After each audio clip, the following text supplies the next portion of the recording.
Hey guys, this is for 8th grade U.S. history, and these will be some instructions for your 9/11 interview that you will be completing as your final project for class. I want to start off by saying this will be a more serious video because this is a very serious time in history, and it deserves the respect and the honor and the remembrance that I hope that you will give it. So let's just go ahead and get started. For this project, you will be finding someone who was alive during the time of the terrorist attacks in New York City on 9/11. Not only in New York City, but also the Pentagon, and there was another plane. There was actually a third plane that crashed in a field in Pennsylvania. No one really knows where it was heading, but there are some theories, but we won't get into conspiracy theories. That's for another time. But anyway, the main attack was in New York City though. And as you can see, I do have some news feed going on behind me from that day. But for this project, I do want you to try to find someone that was alive during this time, because however old you are, 13, 14 years old, it's very hard to understand some of the things that went on that day. And in the video that I hope you have watched or you will watch, it's in your packet 3, there was a girl in that video described watching news feeds such as this. It almost looks like it's from a movie, and it's just like it didn't really happen. It was just for a movie. And I was even my recollection of it isn't really that great, because I was only 6 years old. I was in 1st grade, and the only thing I really remember, we just got back from art or library or computer, just something. We had been gone from the classroom for a little while, and then we had come back, and all I remember, we walked into our classroom, and all the lights were out, and we had TVs in our classrooms back then as well, and the news was on, but it was muted, and some of the teachers were gathered in our specific classroom, and they were just talking in hushed tones, and they didn't really explain to us what was going on, and I'm sure that was a pretty hard thing to try to explain to a 6-year-old at that time, but that's really all I remember. So for this project, I do want you to find someone that was at least 13 at that time, at the time of 9/11, and that would put them at 32 years old, I believe. So they were a little older than I was, and hopefully have a better recollection of it, to try to tell you from someone that is around your age how they reacted to it and how it was explained to them.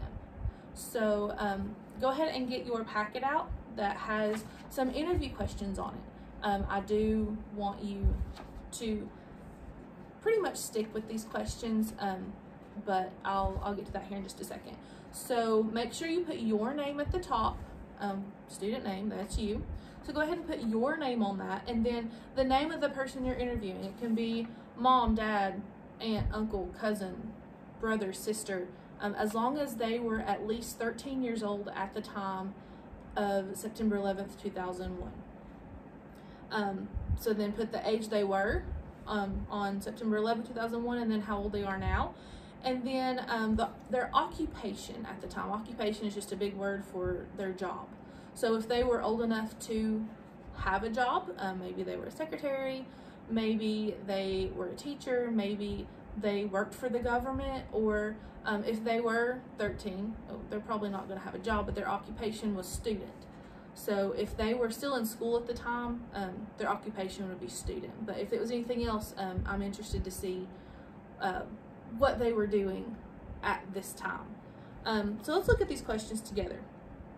Where were they when these attacks happened, and what were they doing? Were they at work? Were they at school? Just what were they doing? Were they driving? maybe they were flying, maybe they were in an airplane at the time, but just where were they, what were they doing? And this, I mean, as you can see, this is real live news coverage at the time. So did they see the attacks live? And as you saw, hopefully, when I first started talking, the second plane actually hit the building. Did they see that live? Or did someone tell them about it later? And then how, I mean, this is in New York City. This was in New York City. And that's not too far away from here. So how are they feeling at that time, whether they were watching it live or someone had told them about it? What was going through their mind at that time? Did they feel scared? Was it just unbelievable? Did it feel like a movie to them too? But just their take on everything. Did they know anyone in New York at that time, or at the Pentagon, or anyone that worked for the airlines, or maybe someone that was flying in an airplane at that time? And then list who that was and what they were doing, maybe where they were going. Number 4, how did they react immediately following the news? So as either they were watching it live or someone had told them about it, how did life change in that moment once they knew? Oh, that scared me. I'm sorry. How did life change at that moment in time when they found out that our country and one of the biggest cities in our country was under attack? It was a very unknown time. We had never really had anything like this happen before. So how did life change immediately? How did they react physically? If they were old enough to have kids at that time, did they maybe go get their kids maybe from school? How did they act physically, emotionally? Because this is an emotional thing, because if you think about it, I mean, so many people died. So many people that couldn't get out, that couldn't get out of the towers, or the ones that were trapped above where the planes hit. They couldn't get out. So it was a very emotional time. And then, do they remember being scared or just frightened and just unsure at the time? And then number 5, this is, I'll just go ahead and warn you, be prepared for some stories. They may just answer your questions one right after another and not have any stories. Maybe they just want to get it over with just like you do. But if you ask an older person, so maybe like a grandparent or an older aunt or uncle, be prepared for stories. That's how the older generation, that's how they communicate, because that they lived it. They actually lived this. It's not just something in a textbook like it is to you all. And even to me, because like I said, I was so young at the time, it didn't really affect me as a 6-year-old. So be prepared for stories. And I will go ahead and tell you this.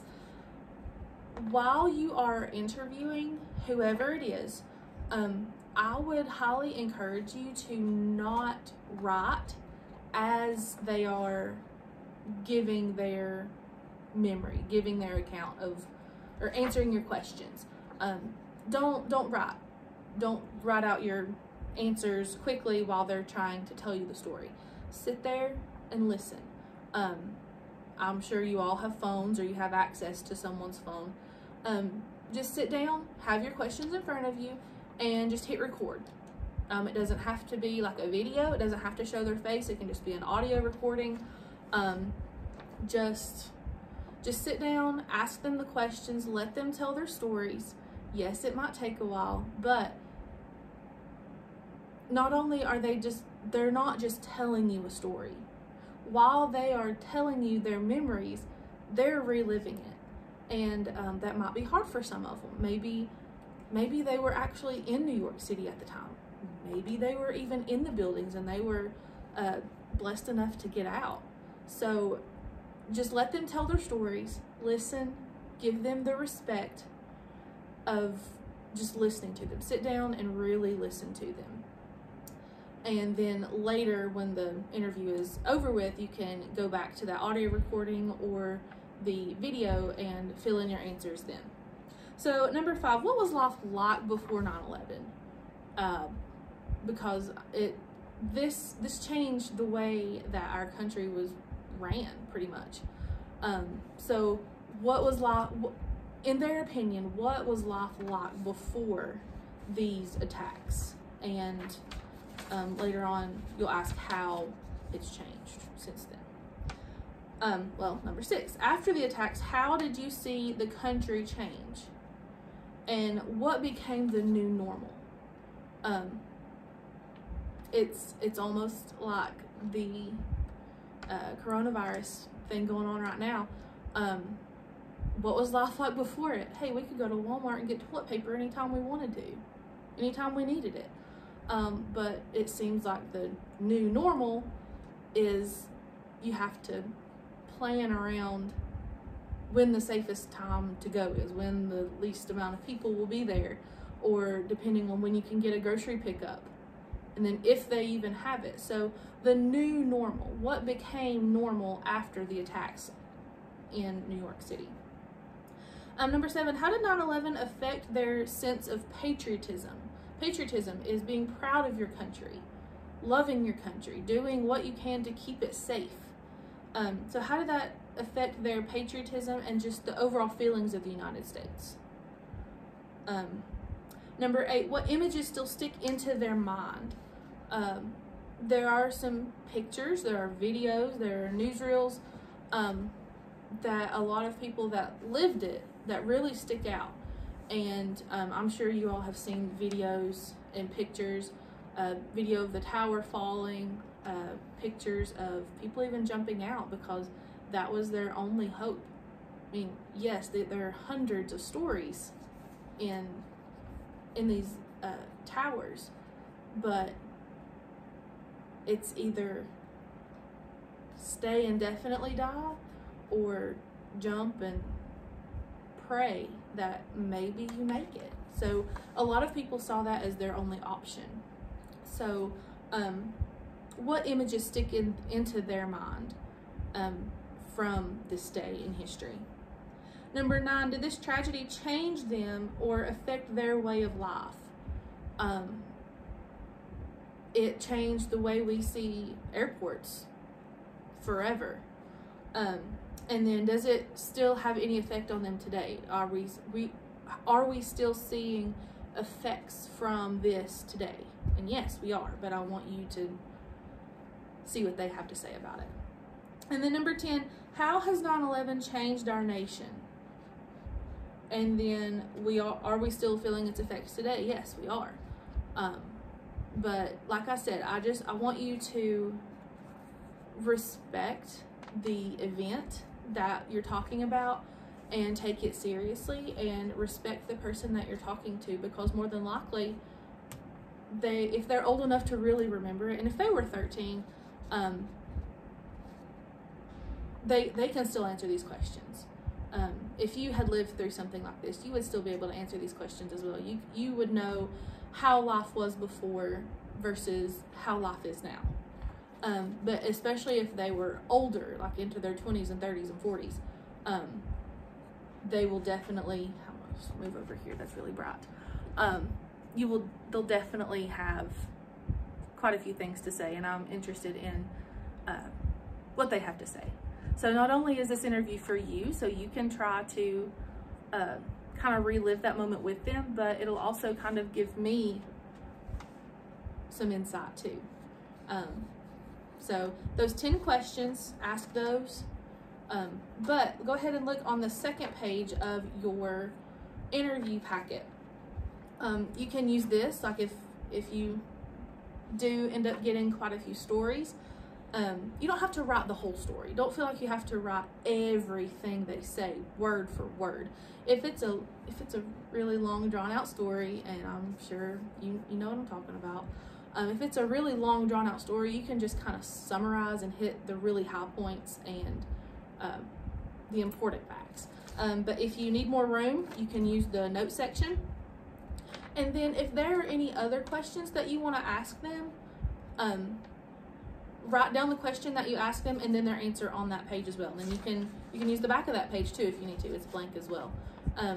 But if you do ask them other questions, please write them down and their answer, because I'm interested as well. I want to know what you wanted to ask them and how it was different than what I wanted to ask. But also be respectful about the questions that you ask. Don't, like, if they were in New York City at that time, don't ask super personal questions. Be respectful of the event and the person. Maybe the person you're interviewing doesn't get offended. That's great. Ask them anything you want. But still be respectful of the event and the person. So that concludes your 9/11 interview. If you have any questions, please shoot me a message on my Schoolworks, and I'll look forward to seeing your interview. Bye.